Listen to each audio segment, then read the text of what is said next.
Jon Gruden versus Kyle Shanahan. Who'd you rather Better, have? better coach right Better now. coach. Yeah. Okay, I have an answer. Yeah. I want to first put a context. They are both what I would call system coaches, Yes. which is not something I'm in favor of. They have a system and they plug their players into it. Gruden is a grotesque example of that. He's a grotesque example. He understands nothing outside of his system. Right. Kyle, And his system's kind of outdated, in my opinion. Sorry.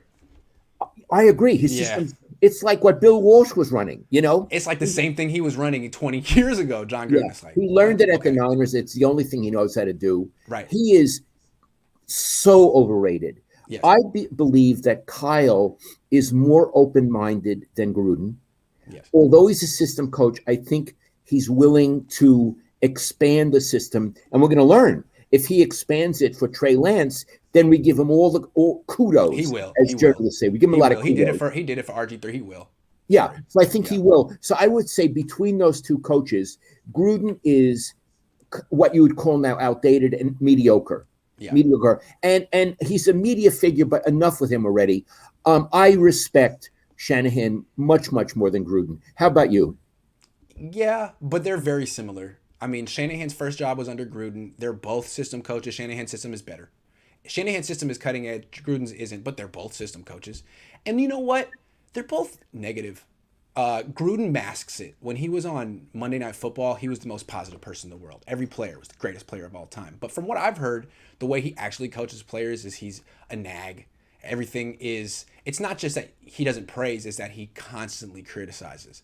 And that people, the only people who can really not get crushed under that are really tough people like Rich Gannon, career backups who can't be deterred, not guys who need a little positive reinforcement like Derek Carr. So I think Kyle's the same exact way. And he's been that way with Jimmy Garoppolo for years. Really kind of relentlessly negative. And I'm wondering how that's going to play out with Trey Lance, but we'll see. I think We'll they're very see. similar. I think they're very similar.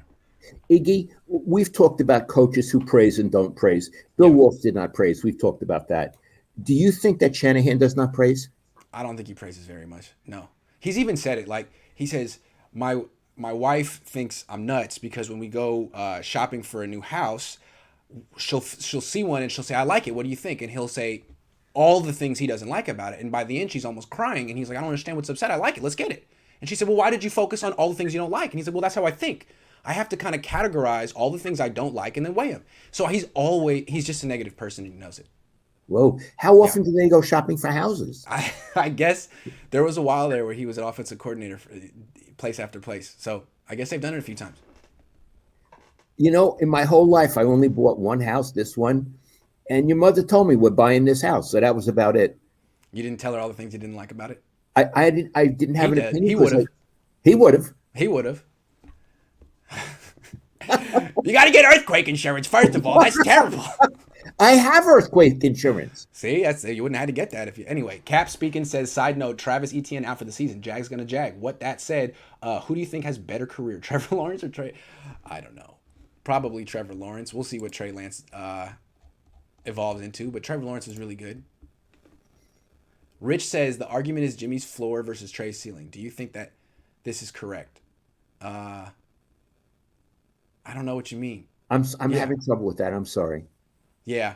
I just think what he's trying to say is if this is, I don't really know I think this means Jimmy's ceiling versus Trey's floor. This is Jimmy's ceiling, what we're seeing.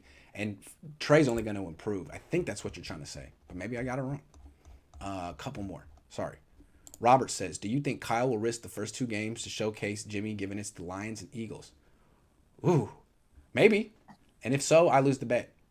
Could be. If he thinks he can win with Jimmy, that might be what happened. He might have thought, look, I can win the first two games with Jimmy Garoppolo. And maybe he's thinking, I don't know if I can win the first two games with Jimmy Garoppolo anymore. Something has changed.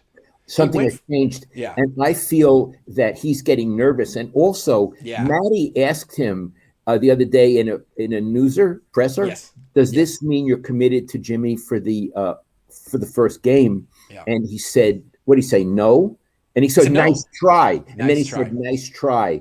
And may I say a couple of things about that? Please. First of all, he had before been saying that Jimmy's going to start the first game. So he clearly changed his mind.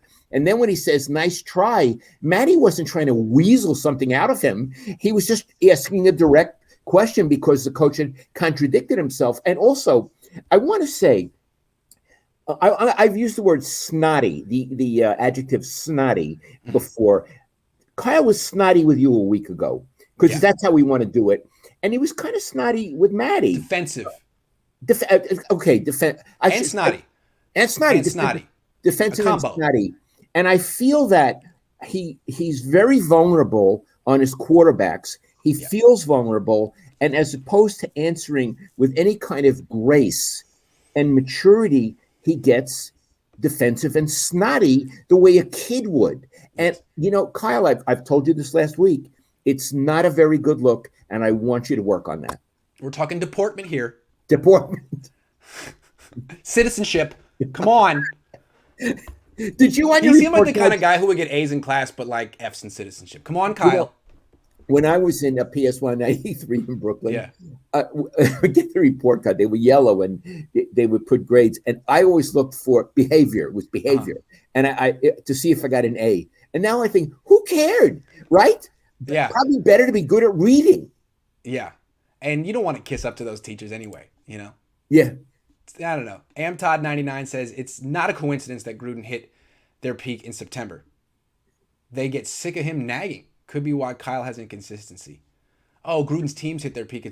They often fall apart. Yeah, maybe. He's a nag. Could be that why Kyle has inconsistency. I don't know. All I know is that it seems like the younger athletes, this Gen Z, they don't respond as well to yelling and negativity the way that older generations did, and they really want positive reinforcement. And that's what it seems like Robert Saleh does. Seems to work for him. I don't know. May not be the only way. I like being praised. Me too. I really like it. Anyway, one more. How does Trey's pocket presence look in practice? It looks great because you can't touch him in practice. He hangs in there. He looks fantastic. I think actually what I'd like to see him is get out of the pocket quicker. Don't stay in there and try to prove to everyone that you're something you're not. You're 21. You haven't done this very much. Get the hell out of there and make a play. Swan Song says Jimmy will probably start, and if ineffective and Lance does well in his situational series, Shannon could leave. Just leave him in and go with the hot hand. That could happen. Yeah. That could happen. The hot hand theory.